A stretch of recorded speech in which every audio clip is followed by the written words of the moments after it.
Hoje eu vou gravar o melhor sedã da Ford em sua época que ela já trouxe aqui no Brasil. Ford Mondeo 2006.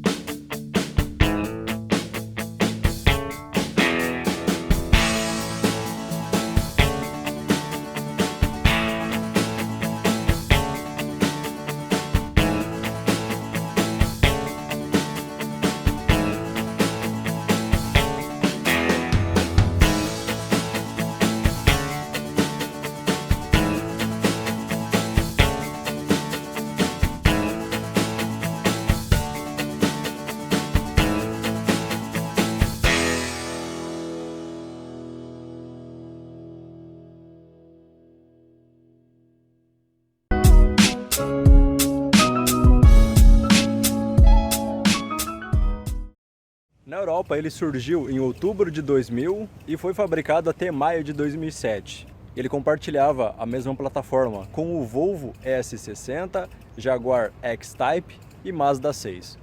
Ele foi muito elogiado pela imprensa global na época do seu lançamento, em razão do seu acerto dinâmico primoroso. Ganhou vários prêmios e era referência na categoria naquela época. Ele melhorou muito em relação à geração antiga. Ele cresceu 20 centímetros no comprimento, 5 no entre-eixos, tornou-se um carro maior, para pegar um pouco da fatia de mercado deixada pelo antigo Ford Scorpio, sedã grande europeu, que deixou de ser fabricado. O interior também ganhou muito refinamento, ele deixou de ser americano, passou a ser mais alemão nas formas e nos materiais utilizados no interior. Parte dessa mudança é graças ao novo chefe de design da Ford, que vinha da Volkswagen e tinha uma linha de pensamento um pouco diferente. Em vários pontos o Ford Mondeo novo acabou se parecendo com um Passat da época.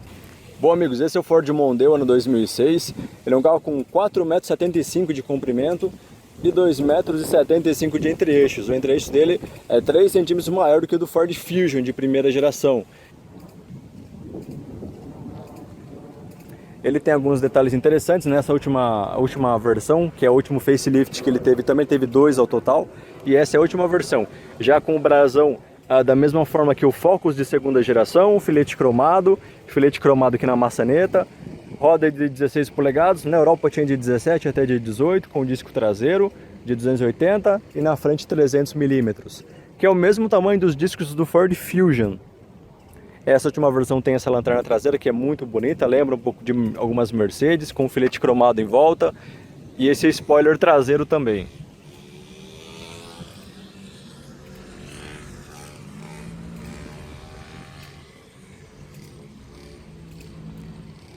Essa última geração, ela também tem luzes aqui embaixo que acendem.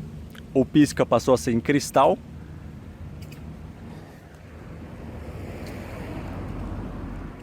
E na frente, esse último facelift passou a adotar essa grade com esses detalhes maiores. As versões mais antigas, eles eram menores, então essa grade era mais densa. E essa é o último facelift do Ford Mondeo de terceira geração. Tem teto solar que veio para o Brasil, que curiosamente é a mesma peça do Ford Focus de primeira geração, literalmente é o mesmo código até. E agora a gente vai conhecer o interior dele.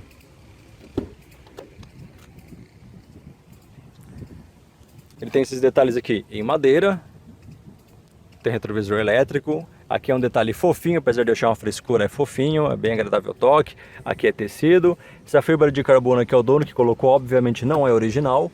Tem essa soleira aqui, Focus guia também tinha. Os bancos têm a lateral em couro, e aqui é uma espécie de alcântara, um tecido perfurado. É bem agradável o toque, que chegou também no facelift, esse detalhe. Fechar a porta para melhorar o som. Ele tem maçanetas cromadas, assim como o Focus guia. Ele não tem, pelo menos aqui no Brasil, a versão que vinha um pacote único só. O único opcional era câmbio automático, que acrescentava também automaticamente o controle de cruzeiro. A versão manual não tinha aqui no Brasil controle de cruzeiro. Lá fora tinha manual controle de cruzeiro também, mas aqui no Brasil não tinha. Ele não tem farol automático, é um farol normal, tem regulagem de altura e aqui a intensidade da luminosidade do painel. Ele tem, assim como o Focus, controlador de som, ajuste de altura e profundidade do volante e esses botões aqui do controle de cruzeiro. Esse aqui é o painel de instrumentos dele. Ele tem essa telinha aqui na lateral que é do computador de bordo. Ele não fica em outro lugar igual no Focus, o que acaba sendo mais prático para ler. Então as informações do computador de bordo ele exibe aqui nessa tela. Esse aqui é o odômetro dele e de resto é a mesma coisa. Temperatura, drugo de arrefecimento, nível de combustível, RPM e velocímetro. Aqui é o painel dele, tem esse detalhe em madeira também, tem esse relógio preto que é da última geração.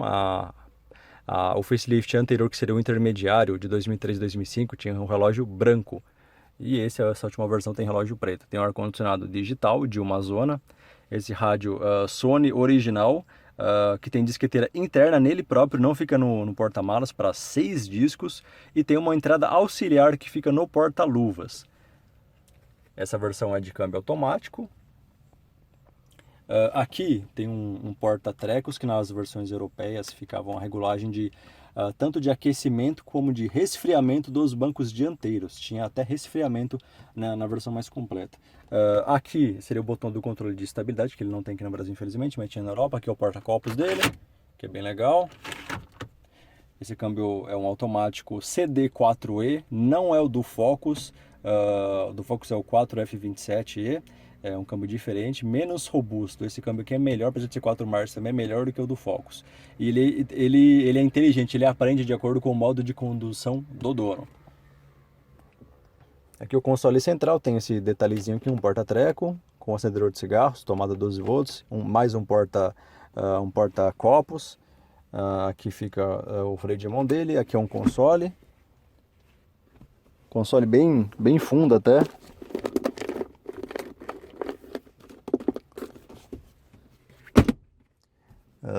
Aqui fica o teto solar com essa cortina. O teto solar dele é automático, com um botão só.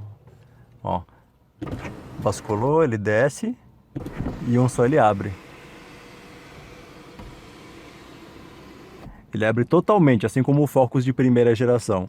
Diferente do Focus segunda geração Indeco, que não abre totalmente, mesmo com o segundo toque. E fecha também, ele fecha na chave também, abre e fecha na chave. Esse retrovisor eletrocrômico aqui, fotocrômico, ele só veio na primeira geração do Mondeo de 2000 2003. Esse aqui foi instalado pelo dono, tá? Originalmente ele não tem, ele perdeu esse item, infelizmente.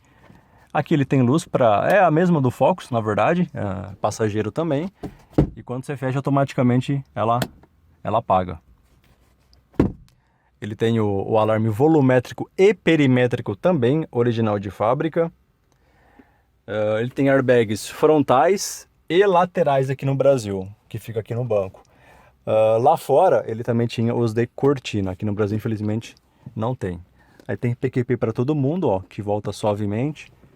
PQP para todo mundo. Ele tem a luz ali traseira também individual, é igual essa, com três lâmpadas.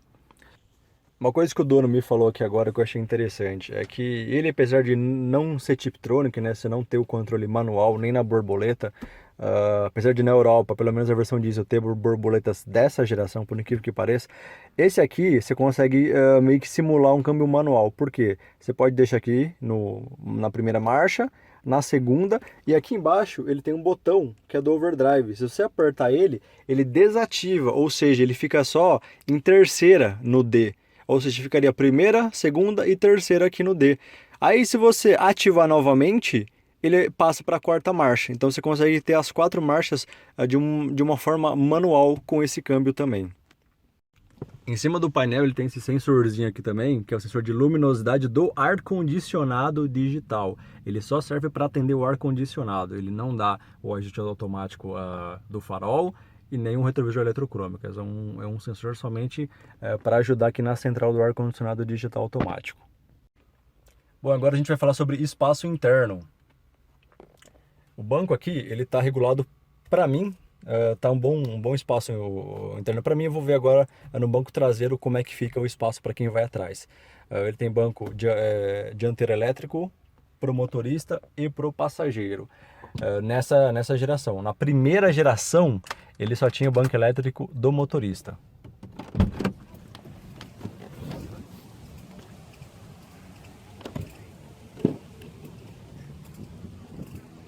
Bom, agora vamos ver o espaço traseiro dele. O banco está regulado para mim.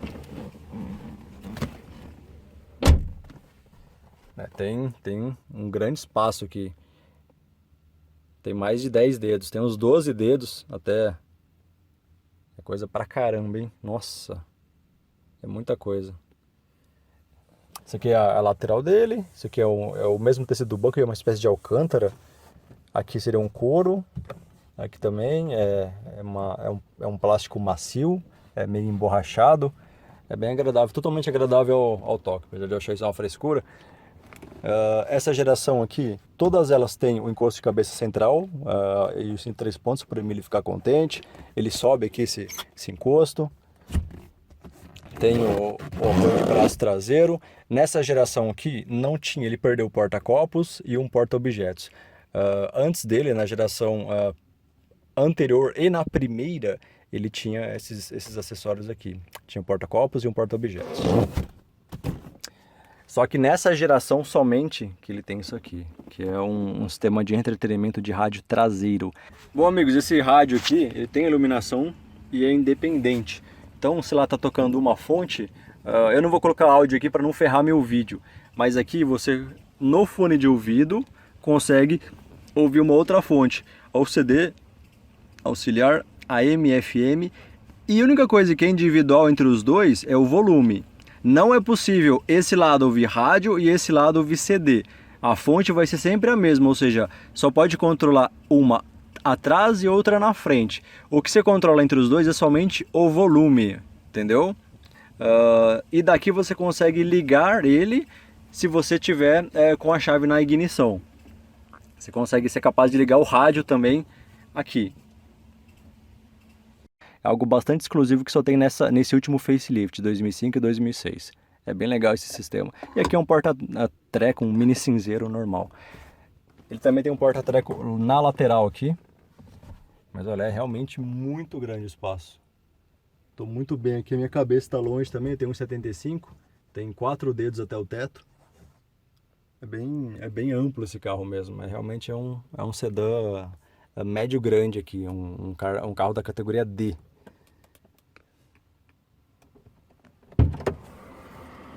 Uma coisa que ele perdeu que na geração antiga tinha era o abridor do porta-malas. Tinha um botão para abrir o porta-malas e agora ele não tem, só abre aqui no controle. A abertura da portinhola do tanque, tem o terceiro pedal aqui para você descansar o pé. Vamos ver o porta-malas dele agora. Ele abre, ó.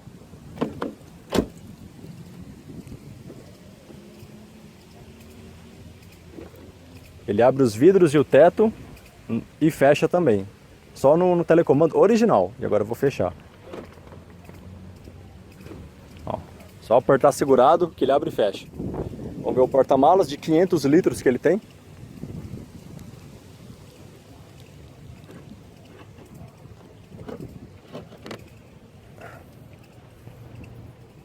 É um porta-malas muito amplo, totalmente forrado. Tem iluminação aqui.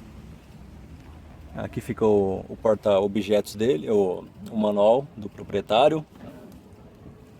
Esse aqui é um puxador para você rebater os bancos dianteiros, daqui mesmo. Step. Ele seria maior ainda se não usasse um step normal. Mas é isso. Esse é um porta-malas bem grande.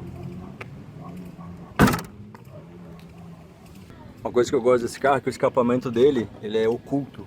Aqui embaixo, tá bem discreto. E essa é a suspensão traseira dele. Suspensão independente, não sei se vai pegar aí, mas que a referência era na categoria na época. E agora a gente vai ver o capô dele. Como todo Ford, ele abre aqui na frente. Tem que vir aqui. Aí você consegue abrir.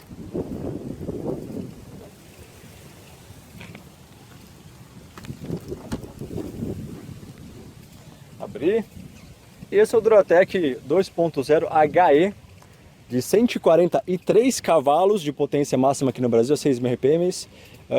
A diferença dele para o Duratec do Focus que eu tinha de primeira geração e para o EcoSport de primeira geração, que não tinha esse HE, é a taxa de compressão. Aqui é 10,8 e aqueles lá eram 10,1.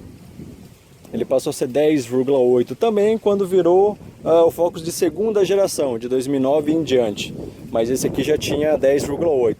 E é um motor de origem Mazda, chama Mazda MZR ou Mazda L, e na época a Mazda fez para a Ford, na época que ela pertenceu ao grupo Ford. É um motor totalmente em alumínio, bloco cabeçote, não tem comando variável também, é um motor bem, apesar de ser totalmente em alumínio, nessa questão de ser moderno, ele é um motor mais bruto, não tem variador de fase. Mesmo assim tem um excelente desempenho.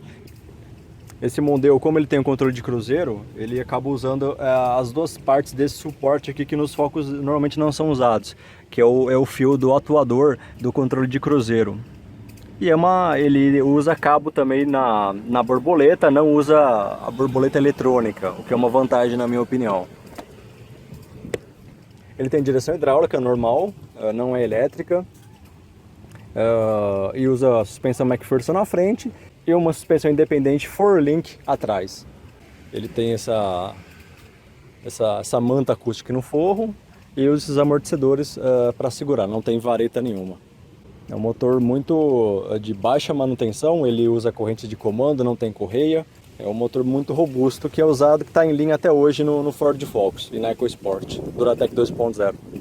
Ele chegou aqui como modelo 2001 e durou até 2006, quando foi substituído pelo Ford Fusion, ao qual não tem ligação alguma, ao contrário do que muita gente pensa. São carros totalmente diferentes, de mercados diferentes. Uma breve história desses dois carros. Até o começo do ano 2000, havia nos Estados Unidos o Ford Contour e na Europa o Ford Mondeo. Ambos eram exatamente o mesmo carro, com leves diferenças nos faróis e nos para-choques. Ainda no ano 2000, o Ford Mondeo ganhou uma nova geração na Europa, porém o Ford Contour saiu de linha e não deixou nenhum substituto, ficando uma lacuna entre o Ford Focus e o Ford Taurus nos Estados Unidos. Até que em 2005 a Ford lança o Fusion para ocupar esse lugar, e nos anos 2005, 2006 e 2007 são os 3 únicos anos que ambos conviveram, o Mondeo de terceira geração na Europa e o Fusion nos Estados Unidos. Em 2007, o Ford Mondeo ganhou uma nova geração na Europa, bem mais moderna e maior. E em 2009, o Ford Fusion ganha sua primeira atualização, que durou até 2012, quando finalmente é lançada a segunda geração do Ford Fusion, que foi apresentada no Salão de Paris em 2012, porém só chegou ao Ford Mondeo em 2014, tornando-se um carro só nos dois lados do Atlântico. O motivo da troca do Mondeo pelo Fusion aqui no Brasil foi unicamente uma questão fiscal, haja visto que o Mondeo vinha da Bélgica, pagava imposto de importação, e o Fusion vinha do México, que era isento desse imposto graças ao acordo bilateral entre Brasil e México na época. Isso fez com que o preço caísse bastante aqui no Brasil. O Mondeo em 2006 vinha na casa de R$110 mil. O Fusion, no mesmo ano, começou a vir na faixa de 80 mil. Além da carroceria sedã, havia a carroceria hatchback, que tinha o mesmo comprimento, só mudava a tampa traseira, e a carroceria perua, além da versão esportiva ST220, que vinha com um Duratec 3.0 de 226 cavalos de potência máxima, que levava ele a uma velocidade máxima de 249 km por hora.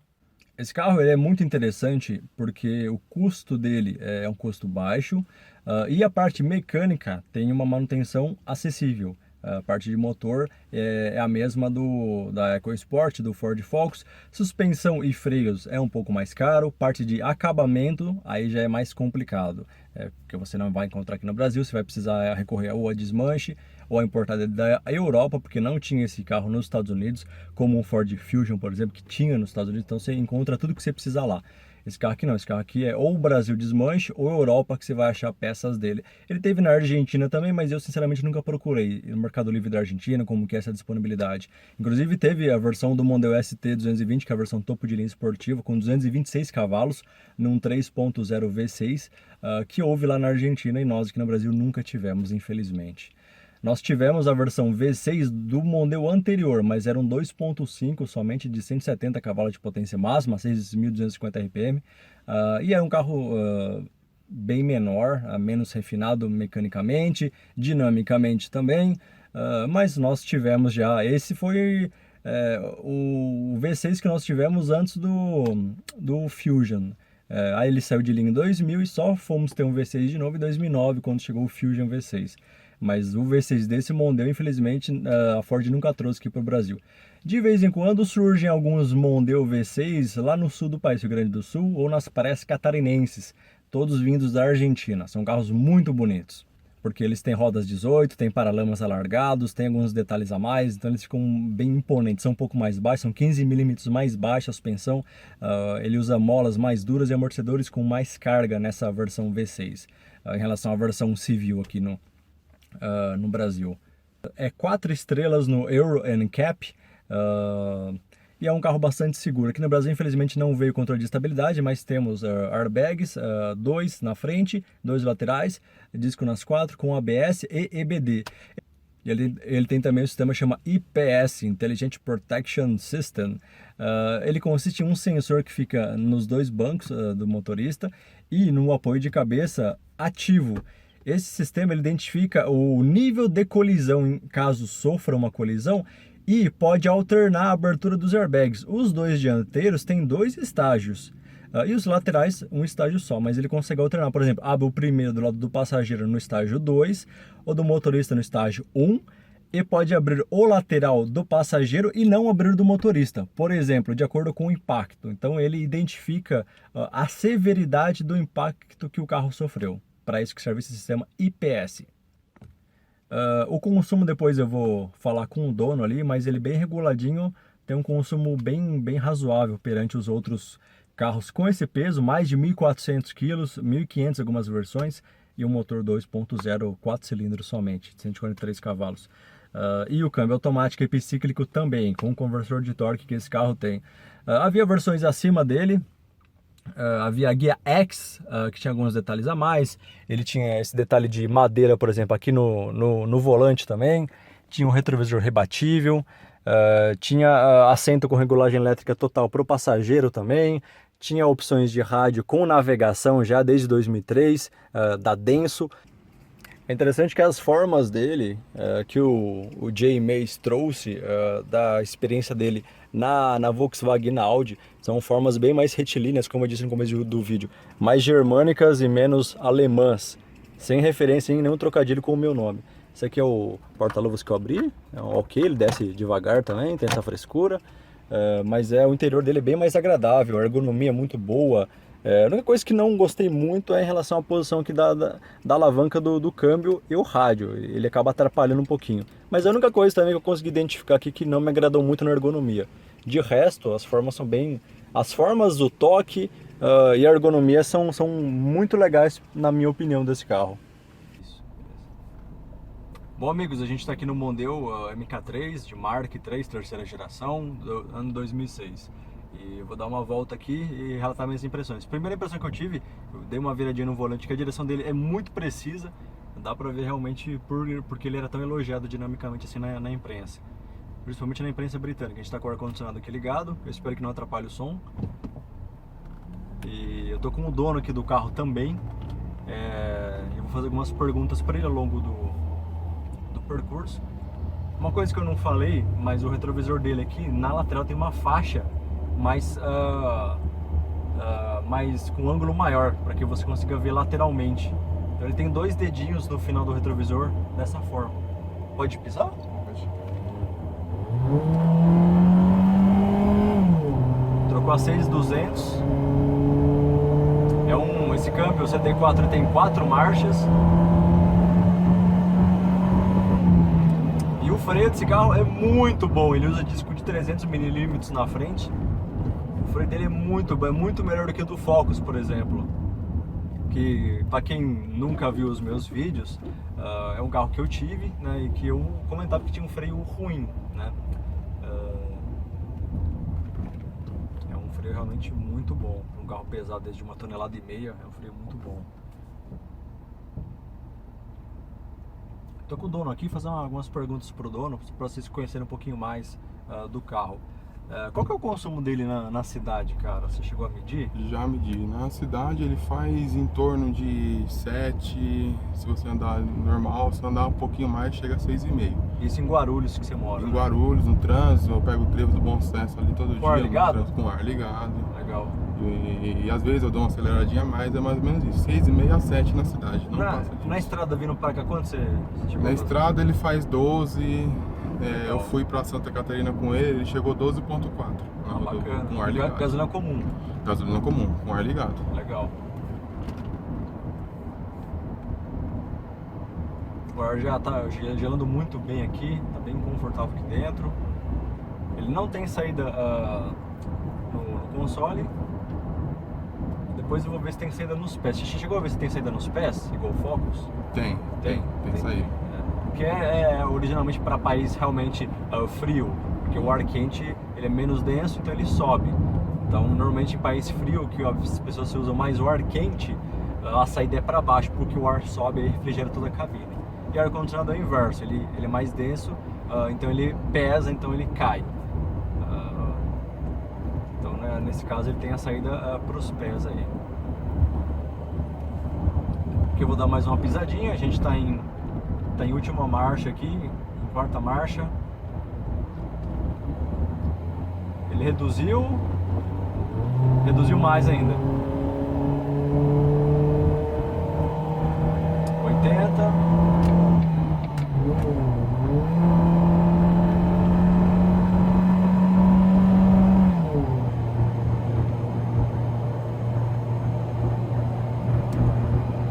Tá de terceira já. E o freio excelente. Que delícia de freio. Uma coisa curiosa, o acelerador dele é mais pesado que o do Focus, que usa o motor mesmo, TBI a mesma. Eu já tinha dirigido outro Mondeo desse, realmente é mais pesado. Isso na mesma regulagem, que são duas. Então eu achei curioso isso.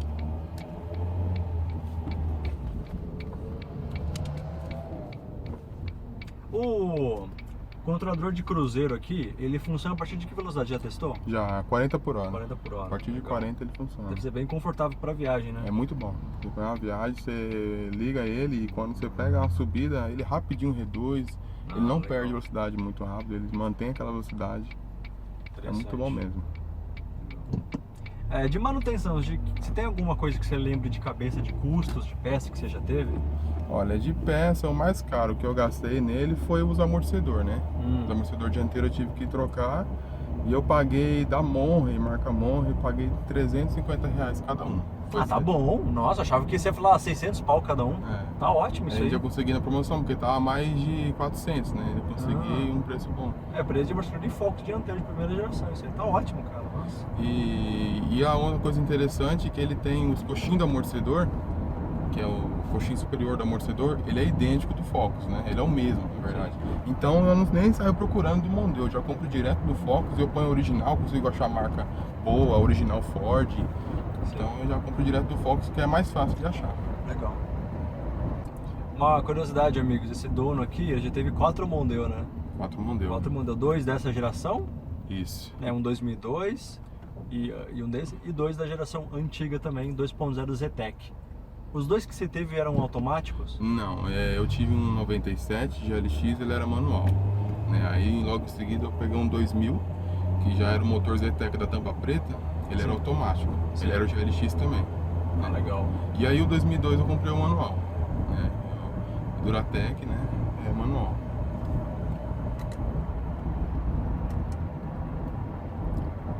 Como é que ativa? Aperta 1 e aperta o 7. Tá. Beleza. Aí sim. Aí você pode. Que legal, cara. Nossa. Se quiser aumentar, você apertando mais, ele vai aumentando. Bom, vou apertar o mais aqui. Aí aumenta mesmo. Reduz quando precisa. Reduziu sozinho. Que legal. Tá em quarta agora. É realmente muito cômodo. Relou o pé no freio, desliga na hora. Legal. Carro realmente muito bacana. Era o topo de linha da Ford na época. É um carro do segmento D, G-Car. O Focus é um segmento C.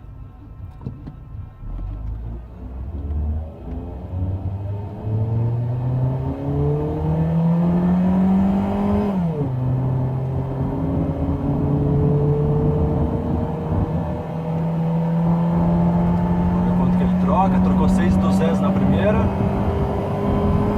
6.200 também. O pico de potência dele vem a 6.000. Troca 6.200, ele passa um pouquinho, que é o normal mesmo, é o padrão. Você dá um toquinho no freio, ele já... Nossa, cara. Muito legal. Acaba dando uma sensação de segurança muito grande isso daí. Eu já dirigi bastante sedãs um pouco maior. E esse é o que tem o melhor freio dentre esses grandes aí. Eu já dirigi Fusion. Ele freia um pouco pior que esse aqui. É um pouco mais pesado também, com um freio do mesmo tamanho. É natural que o freio seja um pouco pior. O Azira é um pouco pior, que é uma categoria acima. O Azira já é full size. Mas o Omega, que é da mesma categoria, o Fusion, que é da mesma categoria, freia um pouco pior. Eu quero dirigir um Passat e um Camry também, que também são médio grande, para ver como é que é o freio deles. Mas assim, normalmente o freio vai melhorando ao longo das gerações. Então, para esse carro aqui que é de 2000, né, que estreou, é realmente muito bom para a época o freio. Não só o freio, mas dinamicamente também, pelo que eu pude sentir aqui. Tem uma direção muito direta, muito precisa. E a suspensão traseira independente também. Você está satisfeito ou não? Demais, muito satisfeito mesmo. Esse carro aqui, não pretendo vender ele tão cedo. Bom, eu que dirigi aqui 20 minutinhos, pô, adorei esse carro aqui, teria fácil, muito recomendado. O isolamento acústico dele é uma coisa muito incrível também, é realmente muito bem feito. Bom, e é um carro que eu certamente recomendo muito, amigos. Na minha opinião, né? Para quem precisa de um carro de fim de semana, que é uma exclusividade, porque esse carro é muito raro. Não liga muito de ter uma dificuldade de peças de acabamento, caso precise, por isso que é importante isso de carro de fim de semana, né? Que você não dependa somente dele. Mas é um carro que eu acho muito bonito, é um carro refinado mecanicamente, com um preço da manutenção na parte de motor, pelo menos, muito acessível, não gasta muito combustível para a categoria. É um carro que eu gostaria muito de ter, eu espero um dia que eu consiga ter um carro desse. E é um carro bastante passional, você tem que gostar muito dele, tem que querer ele, saber das qualidades dele, para você querer um carro desse, entendeu? Ele tem essa dificuldade aí de peças, mas é um carro muito bom, é um carro muito bem feito, né? Então é um carro que eu teria e eu recomendo para quem quer um carro respeitando essas premissas que eu disse para vocês. Se você gostou, curta, se inscreva e até o próximo vídeo. Tchau!